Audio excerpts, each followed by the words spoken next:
మరణం ఎప్పుడు మనల్ని తాకిద్దో మనకు తెలీదు. ప్రభు రాకడ ఎప్పుడు వస్తుందో మనకి. అమ్మ వింటున్నారండి? ఈ భూమి మీద ఈ రెండింటికి ఎవరి దగ్గర ఆన్సర్ లేదు. స్తోత్రం చెప్పండి. ఏ రెండింటికండి? మనం ఎప్పుడు చనిపోతామో ఎవరి దగ్గర ఎవండి ఆన్సర్ లేదు. మనం రీసెంట్గా ఒక 5-6 నెలల క్రితం అనుకుంటాను, ఏమండి హార్ట్ అటాక్, ఈ యొక్క హార్ట్ పేషెంట్లకి ఆపరేషన్ చేసే కార్డియాలజిస్ట్, గుండెకి సంబంధించినటువంటి ఆపరేషన్ చేస్తూ ఆయనకి హార్ట్ అటాక్ వచ్చి అక్కడికక్కడే స్పాట్లో చనిపోయాడు. ఎవరండి? డాక్టర్ గారు, చాలా సీనియర్ కార్డియాలజిస్ట్ అయినా అనేక మందికి గుండె నొప్పికి ఆపరేషన్లు చేసి, ఏమండి హార్ట్ ట్రాన్స్ప్లాంట్ చేసి అనేకులను బ్రతికించినటువంటి డాక్టర్ గారు అక్కడే ఏమండి ఆపరేషన్ చేస్తూ గుండె హార్ట్ అటాక్ వచ్చింది. చాలా విపరీతంగా వచ్చింది. దేవుని బిడ్డలారా ప్రయత్నాలు చేశారు కానీ డాక్టర్స్ అందరు కలిసి బ్రతకలేదు. అది కూడా ఒక వ్యక్తికి ఆపరేషన్ చేస్తూ చనిపోయాడు. మా వింటున్నారా? ఎందుకని ఈ మాటలు జ్ఞాపకం చేస్తున్నానంటే మన చేతిలో లేదు, ఎవరి చేతిలో కూడా లేదు. అలాగే ప్రభు ఎప్పుడు వస్తారో మాట్లాడలేదు. ఆయన ఎప్పుడు వస్తారో మనకి తెలీదు. దేవునికి స్తోత్రం చెప్పండి. ఈరోజు మనం ప్రభు సన్నిధానానికి వచ్చాం, ప్రభువును గుర్తెరిగాం, దేవునిలో ఉంటున్నాం, దేవుని సంఘంలో నడుస్తున్నాం. అన్ని విషయాల్లో దేవునికి ఏమండి మనం ప్రయారిటీ ఇస్తున్నాం, ప్రాధాన్యత ఇస్తున్నాం. స్తోత్రం చెప్పండి. దేవుని బిడ్డలారా, ఇవన్నీ ఉంటే సరిపోదు. బైబిల్ గ్రంథం మరొక విషయాన్ని కూడా చాలా క్లియర్గా, చాలా స్పష్టంగా తెలియజేశాడు ప్రభు. మార్క్స్ వార్త 16వ అధ్యాయము 15వ వచనంలో ఒక అద్భుతమైనటువంటి స్టేట్మెంట్ యేసుక్రీస్తు ప్రభు వారు, పునరుత్థానమైనటువంటి ప్రభు. ఎవరండి? ఎవరు చెప్పారండి? ఏమంటే తిరిగి లేచిన తర్వాత చెప్పినటువంటి విషయం అది. ఆయన సమాధిని గెలిచి తిరిగి లేచిన తర్వాత ప్రకటిస్తున్నటువంటి మాట అది. ఏంటి ఆ మాట? మరియు మీరు సర్వలోకానికి వెళ్ళి సర్వ సృష్టికి సువార్తను ప్రకటించండి.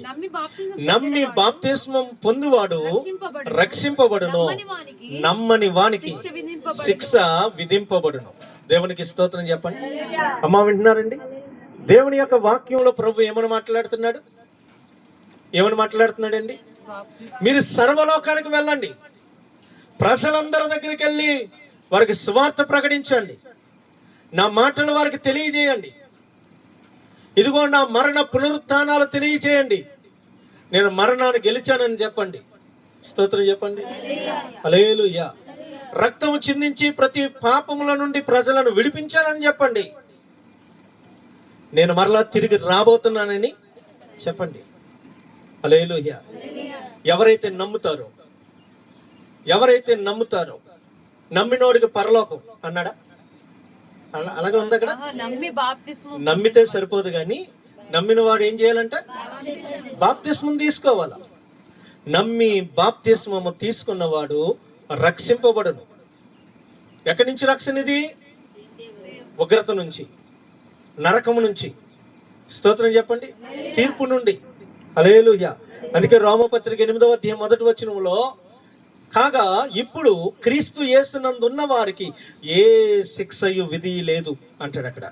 రోమీయులకు రాసిన పత్రిక 8వ అధ్యాయం 1వ వచనం. స్తోత్రం చెప్పండి.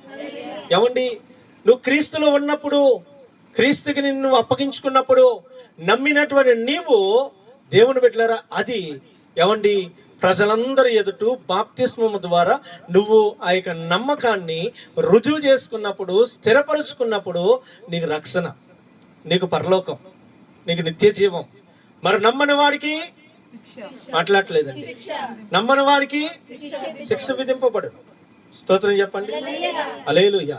ఇప్పుడు ఎగ్జాంపుల్గా ఒక చిన్న మాట చెప్తా మీకు అర్థం కావడానికి. ఏమన్నా అన్నా నమ్మితే అంటే బాప్తిజం తీసుకోకపోతే నమ్మలేనట్ట? ఎస్, నమ్మనట్టే. ఎందుకు? ఎగ్జామ్ పూజ ఉంది, చక్కగా బండి నడిపిద్ది. స్తోత్రం చెప్పండి. హల్లెలూయా. అమ్మ తెలుసా పూజ బండి నడిపి? తెలుసా? హల్లెలూయా. మరి పూజ బండి నడిపినప్పుడు నువ్వు ఎక్కగలవా? మోబాదు తీసుకెళ్తుంది.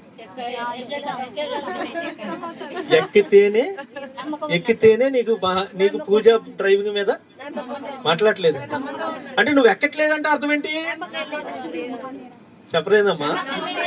నాకు పూజ బండి నడుపుతుంది, సూపర్ నడిపిద్దని నమ్మకమే కదండి, నేను ఎక్కలేనండి అంటే అర్థం ఏంటి?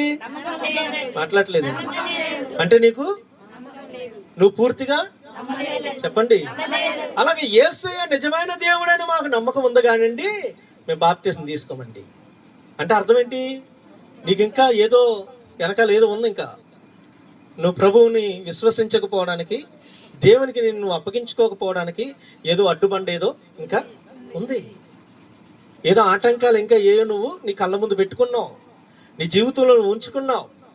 వాటిని తొలగించుకోకపోతే దేవుని బిడ్డ ఏమండి, వాటిని తొలగించుకొని నువ్వు ప్రభువులోనికి రాకపోతే నమ్మని వానికి శిక్ష విధించబడును అని ఎవరు చెప్పారు ఈ మాట?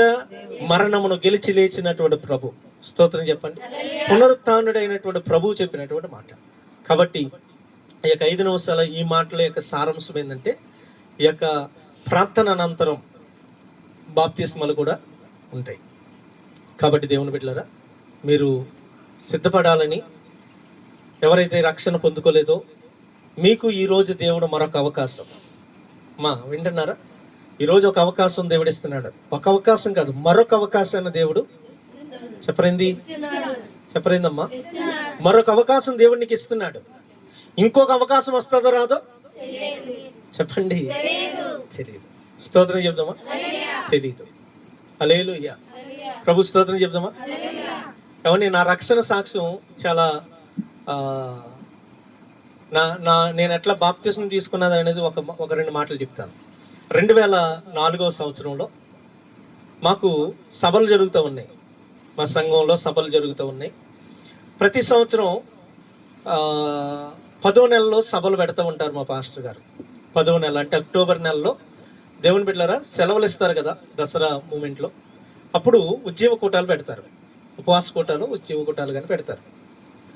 ఆ యొక్క ప్రార్థనల్లో 3 రోజుల కూటాల్లో బయట నుంచి స్పీకర్స్ని పిలుస్తూ ఉంటారు, వాక్యం చెప్పడానికి దైవజనులను పిలుస్తారు. అట్లా ఆ సభల్లో వాక్యం చెప్పడానికి రాజమండ్రి ప్రాంతం నుంచి దైవజనుని పిలిచారు. ఆయన వచ్చి ఆయన యొక్క రక్షణ సాక్ష్యం చెప్పాడు. ఆయన రక్షణ సాక్ష్యం చెప్పాడు. హల్లెలూయా. ఆయన ఎలా రక్షణ పొందాడో చెప్పాడు. ఆయన ఎట్లా బాప్తిసం పొందాడో చెప్పాడు. ఆయన చెప్తూ దేవుని బిడ్డలారా, ఆయన సంఘంలో ఏమండి, ఎన్నోసార్లు దైవజనుడు నువ్వు బాప్తిసం తీసుకో, నువ్వు రక్షించబడు, నువ్వు ప్రభువుని నమ్ముకున్నావు, దేవుని దగ్గరికి వస్తున్నావు, చక్కగా కానుకలు ఇస్తున్నావు, దశమ భాగాలు ఇస్తున్నావు, దైవజనులుగా మాకు లోబడుతున్నావు, మాకు భయపడుతున్నావు, అన్నీ బాగున్నాయి, సహోదరుడా రక్షణ పొందుకో, బాప్తిసం పొందుకో అంటే ఎప్పుడు ఏదో ఒక వంక పెట్టుకొని, ఏదో ఒక షాక్ పెట్టుకొని ఏమండి ప్రభువుకు దూరంగా ఉండేవాడంట. అయ్యగారు వచ్చే సంవత్సరం తీసుకుంటా, అయ్యగారు వచ్చి కూటాలకు తీసుకుంటా, క్రిస్మస్కి తీసుకుంటా, అయ్యగారు మళ్ళా ఈస్టర్కి తీసుకుంటా, జనవరి 1st తీసుకుంటాను అయ్యగారిని ఎన్నో సంవత్సరాలు గడిపేయాడంట బాప్తిసం తీసుకోకుండా. పాస్టర్ గారు కూడా చెప్పి విసుగొచ్చి చెప్పడం మానేసిందంట. స్తోత్రం చెప్పండి. హల్లెలూయా. దేవుని సంగమా, ఆయన ఏమండి ఒకనొక సమయంలో విజయవాడ నుంచి రాజమండ్రి వస్తున్నటువంటి సమయంలో భయంకరమైన యాక్సిడెంట్ గురయ్యాడు. కారులో వస్తున్నప్పుడు భయంకరమైన ప్రమాదానికి గురయ్యి ఆయనకి కారులో ఉన్న ఇటు పక్కన వ్యక్తి, యువతల పక్కన వ్యక్తి, 2 ఫ్రెండ్స్ స్పాట్లో చనిపోయారు. 2 స్నేహితులు. ఏమండి, ఈయన దేవుని బిడ్డలారా క్రింద పడిపోయాడు. ఆ కారు మొత్తం నుజ్జు అయింది. వాళ్ళిద్దరు వచ్చి ఇతనికి ఎలాగ ఆనుకుంటే వాళ్ళిద్దరికి ఏవో కొన్ని గాజు పెంకులు వచ్చి వాళ్ళిద్దరికి గుచ్చుకొని ఏమండి వాళ్ళిద్దరు చచ్చి ఇతని మీద ఇట్లా పడిపోయి ఉన్నారు. మొత్తం అందరు చనిపోయారు అనుకున్నారు. అందరిని బయటికి తీసింది, ఈ వ్యక్తి మాత్రం బ్రతుకున్నాడు. బ్రతుకున్న తర్వాత దేవుని బిడ్డలారా హాస్పిటల్ బెడ్ మీద ఉన్నప్పుడు దేవుని యొక్క మాటలు అప్పుడు గుర్తొచ్చినాయి. ఎప్పుడు? హాస్పిటల్ బెడ్ మీద ఉన్నప్పుడు దైవజనులు ఎప్పుడు అంటూ ఉండేవాడంట, బ్రదర్ రేపు అంటున్నావు, రేపు నీది కాదని ప్రభు చెప్పాడు కదా, రేపు నువ్వు ఉంటావో లేదు అని ఎన్నో సంవత్సరాలు చెప్తుంటే నేను వాయిదాలు వేసుకుంటూ వచ్చా, నేను ఇట్లే గడుపుకుంటూ వచ్చాను. దేవుడు అన్నాడంట, ఈ ఒకవేళ ఈ యాక్సిడెంట్లో నువ్వు చనిపోతే ఎక్కడికి వెళ్ళేవాడివి అని ప్రభువు యొక్క మాటను తన హృదయంలో పదే పదే అతని మనసులో తట్టడాన్ని బట్టి హాస్పిటల్ నుంచి ఇంటికి రాగానే దైవజన్ ఇంటికి వెళ్ళి, అయ్యా నాకు రక్షణ కావాలా, నాకు బాప్తిస్మం కావాలా, నేను ఒక్క రోజు కూడా నేను వెయిట్ చేయలేను, నాకు దయచేసి నాకు బాప్తిస్మం ఇవ్వండి. ఎందుకంటే ఆయన యొక్క స్వరాన్ని నేను ఎన్నోసార్లు విని కూడా నిర్లక్ష్యంగా బ్రతికాను. ఇక నేను నిర్లక్ష్యం వహించదలుచుకోవట్లేదు అని ఆయన ఆ రోజు బాప్తిసం తీసుకోవడం, దేవుని పిలుపునందుకొని మంచి పరిచర్య చేయడం. ఆ రోజు ఆయన సాక్ష్యం చెప్పినప్పుడు ఆయన ఒక ప్రశ్న వేశాడు. ఆ రోజు ఒకవేళ నేను చనిపోతే ఎక్కడికి వెళ్ళి ఉన్నాం? నేను 100% చెప్పగలను, నేను ఖచ్చితంగా నరకానికి వెళ్ళేవాడిని. ఎందుకంటే బైబిల్ యొక్క సిద్ధాంతం ఎన్నడు ఏమండి తప్పు కాదు. దేవుడు చెప్పినటువంటి లేఖనానికి వ్యతిరేకమైనది ఏది జరగదు. కాబట్టి ఒకవేళ నేను రక్షణ పొందకుండా నేను చనిపోయి ఉంటే నేను ఖచ్చితంగా నరకానికే వెళ్ళేవాడిని. ఈరోజు ఇదే ప్రశ్న మిమ్మల్ని అడుగుతున్నా, మీలో ఎంతమంది ఇంకా బాప్తిస్మం తీసుకోలేదో, ఎంతమంది రక్షణ పొందని వారు ఉన్నారు? నీవు కూడా నాలాగా ఇట్లాంటి భయంకరమైన పరిస్థితులు ఉన్నప్పుడు ప్రభువుని నమ్ముకుంటావా, అన్ని బాగున్నప్పుడు దేవుని నమ్ముకుంటావా అనేటటువంటి ప్రశ్న నా హృదయాన్ని తాకింది. స్తోత్రం చెప్పండి. ఆ రోజు రాత్రి ఇంటికి వెళ్ళాను. మా అమ్మని అడిగాను, అమ్మ నేను బాప్తిస్మం తీసుకుంటానని. మా అమ్మ అంది, ఒరే నువ్వు 10వ తరగతి చదువుతున్నావు, నీకేం తెలుసురా బాప్తిస్మం అంటే, నువ్వు ఎట్లా బాప్తిస్మం తీసుకుంటానంటున్నావురా, వద్దురా అంది. స్తోత్రం చెప్పండి. నువ్వు తీసుకున్నావా అన్న. నేను తీసుకున్నా కదా అంది. అంటే ఈ రాత్రి నువ్వు చచ్చిపోతే పరలోకం పోతావు, నేను చచ్చిపోతే నరకానికి పోవాలా అన్న. స్తోత్రం చెప్పండి. హల్లెలూయా. దేవుని బిడ్డలారా, ఇంకా మా అమ్మ నాతో వాదించలేక సర్లే నీ ఇష్టం అంది. కావండి, మా నాన్న అడగడానికి భయం. మా పాస్టర్ గారికి కూడా చెప్పలేదు నేను బాప్తిస్మం తీసుకుంటానని. స్తోత్రం చెప్దామా? హల్లెలూయా. దేవుని బిడ్డలారా, ఆ సమయంలో మా చిన్నమ్మ మా చిన్నాన్న వాళ్ళతో మాట్లాడినప్పుడు వాళ్ళని కూడా ఇదే ప్రశ్న అడిగాను. రాత్రి పాస్టర్ గారు చెప్పారు కదా, చిన్నమ్మ నువ్వు విన్నావు కదా, ఒకవేళ ఈ రాత్రి కనుక నువ్వు చచ్చిపోతే ఎక్కడికి వెళ్తావు? నేనైతే రేపు పొద్దున్నే బాప్తిజం తీసుకున్న మరుక్షణం చచ్చినా నేను దేవుడి దగ్గర పోతా, మరి నువ్వు ఏడకపోతావు, అతను వస్తున్నావు నాతో పాటు అన్నప్పుడు మా చిన్నమ్మ కూడా నాతో పాటు బాప్తిజం తీసుకోవడానికి ఒప్పుకుంది. స్తోత్రం చెప్పండి. హల్లెలూయా. అంటే ఆ రోజు నన్ను పట్టుకున్న ప్రశ్న, నేను ఇంకొక 3-4 వెళ్ళి మరలా దైవజనుడు చెప్పిన వాక్యాన్ని మరలా వారికి గుర్తు చేయడాన్ని బట్టి నాతో పాటు మరొక 2 ఆత్మలు చెప్పండి. మీకు మాట చెప్పిన దేవుని బిడ్డలారా, నేను బాప్తిస్మం తీసుకున్నప్పుడు నాకు కొత్త బట్టలు లేవు. జాగ్రత్తగానండి, కొత్త బట్టలు లేవు. కనీసం కింద ప్యాంటు కూడా లేదు. మాకు 10వ తరగతి వచ్చేంత వరకు నిక్కర్లే, షార్ట్సే. ఏమండి, స్కూల్ యూనిఫామ్ అదే మాకు, ప్యాంట్లు కాదు. ఆ రోజుల్లో స్కూల్ యూనిఫామ్ నిక్కర్లే, కింద నిక్కరు, పైన తెల్లసొక్క, కింద బ్లూ కలర్ నిక్కరు. హల్లెలూయా. ఏమండి, ఆ బ్లూ కలర్ నిక్కరు తెల్లసొక్క వేసుకొని వెళ్ళి బాప్తిజం తీసుకున్నా. మా పాస్టర్ గారు ఇంకా ఎవరైనా బాప్తిజం తీసుకుంటారంటే నేను మా చిన్నాన్న 3 చేతులు ఎత్తాం. సంతోషపడ్డాడు. మాకు బాప్తిజం ఇచ్చారు. బాప్తిజం ఇచ్చిన తర్వాత చిన్నమ్మ చక్కగా బట్టలు తెచ్చుకున్నారు. మా అమ్మ వద్దంది కదా, నేను వేరే బట్టలు ఏం తెచ్చుకోలే మార్చుకోవడానికి. ఏమండి, వెళ్ళి ఆ నీళ్ళలో ముంచిన తర్వాత తడిసిన బట్టలు ఉంటాయి కదా, ఆ తడిసిన బట్టలతో మళ్ళీ అక్కడి నుంచి పాటలు పాడుకుంటూ వస్తారు చర్చి దగ్గరికి. సంఘం ఏమన్నా వెళ్తారు ఇక్కడి నుంచి. ఇది మేమున్న ఇల్లు ఉంది కదండి, అంత దూరం ఉంటుంది ఆ కాలువకి చర్చికి. అంత దూరం పాటలు పాడుకుంటా సువార్త ప్రకటించుకుంటా దేవుని బిడ్డలారా ప్రజలందరూ చూస్తూ ఉండగా చక్కగా అందరిని బాప్తిజం తీసుకోవడానికి సిద్ధపడిన వాళ్ళందరూ ముందు నిలవబెట్టి పాస్టర్ గారు నడుచుకుంటా వెనకాల ఒకరు డ్రమ్ము కొడుతూ ఉంటారు, పాటలు పాడుకుంటూ వెళ్తాం. మరలా అలాగే బాప్తిజం తీసుకున్న తర్వాత చక్కగా అక్కడ తెల్లటి బట్టలు మార్చుకున్న తర్వాత మరలా అలాగే పాటలు పాడుకుంటూ తిరిగి మళ్ళీ చర్చికి వస్తాం. అక్కడ నాకు బాప్తిజం ఇచ్చిన తర్వాత నేను పోయి ఎండలో నిలబడ్డా 1 గంట సేపు. హల్లెలూయా. విన్నారమ్మా? ఎండలో నిలబడి నా బట్టలన్నీ ఆరిన తర్వాత మందిరానికి వచ్చా. ఎందుకు? మార్చుకోవడానికి బట్టలు కూడా ఇవ్వలా మార్చుకోవడానికి. అవే బట్టలతో మరలా బట్టలు ఆరబెట్టుకొని మందిరానికి వచ్చా. స్తోత్రం చెప్పండి. హల్లెలూయా. గట్టిగా చెప్తామా? హల్లెలూయా. నేను ఎందుకు ఈ మాటలు చెప్తున్నాను తెలుసా? కాబట్టి ఆ వయసులో ఉన్నప్పుడు దేవుడు నన్ను గద్దించాడు, నేను లోబడ్డాను. అందుకే ఈరోజు దేవుడు నన్ను సేవకుడిగా నిలబెట్టుకున్నాడు. ఎవరైతే గద్దింపు వింటారో, ఎవరైతే దేవుని మాటకు లోబడతారో వారిని దేవుడు తప్పకుండా ఉన్నతంగా దీవిస్తాడు. తప్పకుండా అనేకులకు ఆశీర్వాదకరంగా దేవుడు మారుస్తాడు, అనేకులకు దీవెనకరంగా మారుస్తాడు. హల్లెలూయా. దేవుని బిడ్డలారా, మరి ఈరోజు నీ పరిస్థితి ఏంటి? ఈరోజు నీ పరిస్థితి ఏంటి? మరి ఈ రాత్రి ఈ యొక్క పగటిగల సమయంలో నీ పరిస్థితి ఏంటి? ఒకసారి ఆలోచన చేయండి. రక్షణ అనేది దేవుని బిడ్డలారా ఏమండి, అది నీ యొక్క వ్యక్తిగతం. ఎవరిది? నీ వ్యక్తిగతమైంది. దీనికి ఎవరు పర్మిషన్ అవసరం లేదు. ఎవరు పర్మిషన్ దీనికి? ఒకవేళ పర్మిషన్ తీసుకొని నువ్వు రక్షణ పొందుతున్నావు అంటే అది నువ్వు ఇష్టపడి తీసుకుంటున్నట్టు కాదు. ప్రభు స్తోత్రం చెప్పండి, గట్టిగా చెప్పండి. హల్లెలూయా. మరలా చెప్తున్నాను, బాప్తిస్మం అనేది నీ వ్యక్తిగతం. స్తోత్రం చెప్పండి, గట్టిగా చెప్పండి. యేసు ప్రభు వారు ఒక వ్యక్తిని నన్ను వెంబడించన్నప్పుడు ఆ వ్యక్తి ఏమన్నాడు? అయ్యా, మొదట వెళ్ళి నా ఇంట్లో వాళ్ళ దగ్గర సెలవు పొందొస్తానన్నాడు.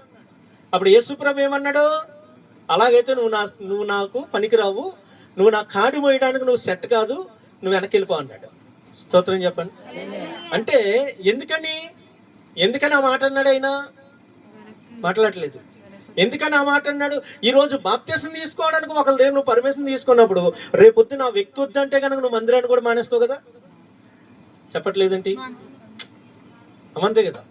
ఇప్పుడు ఒక వ్యక్తికి ఇష్టమైతే నువ్వు వచ్చి బాప్తిసం తీసుకుంటున్నప్పుడు, లేదా నీ తల్లికో నీ తండ్రికో నీ భర్తకో నీ భార్యకో నీ ఇంట్లో ఉన్న వాళ్ళకో ఇష్టమైతే వచ్చి నువ్వు బాప్తిసం తీసుకుంటున్నప్పుడు రేపొద్దున వాళ్ళకి కష్టం అనిపించినప్పుడు నువ్వు వాళ్ళతో పాటు వెనక్కి వెళ్ళిపోతావు కదా. వాళ్ళతో పాటే నువ్వు వెనకడికి వేసేస్తావు కదా. అందుకే యేసు ప్రభు నువ్వు నా కాడి మోయడానికి నీకు అర్హత లేదు, నన్ను వెంబడించొద్దు అని. స్తోత్రం చెప్పండి, గట్టిగా చెప్పండి. హల్లెలూయా. కాబట్టి దేవుని సంగమా, రక్షణ అనేది ఒక వ్యక్తి యొక్క పర్మిషన్ బట్టి వచ్చేది కాదు. ఒక వ్యక్తి అంగీకారాన్ని బట్టి ఎవరో కొందరు ప్రోత్సహిస్తే వచ్చేది కాదు. నీ హృదయంలో నీ అంతట నువ్వు ప్రోత్సహించబడి తీసుకునేది. స్తోత్రం చెప్పండి. అనేకమైన సార్లు ఒకవేళ దేవుడు ఇప్పటికే నిన్ను అనేకమైన సార్లు గద్దిస్తుంటే, బాప్తిసం తీసుకోవాలా, రక్షణ తీసుకోవాలా అనే ఆలోచన నిన్ను గనక పట్టి అనేకమైన సార్లు దేవుడు వాక్యం నీతో మాట్లాడుతూ ఉంటే, దయచేసి అమ్మా వింటున్నారా, దయచేసి ఇలాంటి ఒత్తిడి నీ మీదకి నీ హృదయం తీసుకొస్తున్నట్లయితే దేవుని ఆత్మ నీలో ఉండి నిన్ను చెప్పట్లేదండి, దేవుని ఆత్మ నీలో ఉండి నీతో మాట్లాడుతుంది. కాబట్టి ఆ యొక్క ఆత్మస్వరాన్ని నువ్వు నిర్లక్ష్యం చేయొద్దు. స్తోత్రం చెప్దామా? ఆమేన్, హల్లెలూయా. కాబట్టి ఒకవేళ ఎవరైనా రక్షణ పొందగలిగిన వారు ఉంటే గనక మీరు సిద్ధపడండి. దేవుని బిడ్డలారా, సిద్ధపడండి.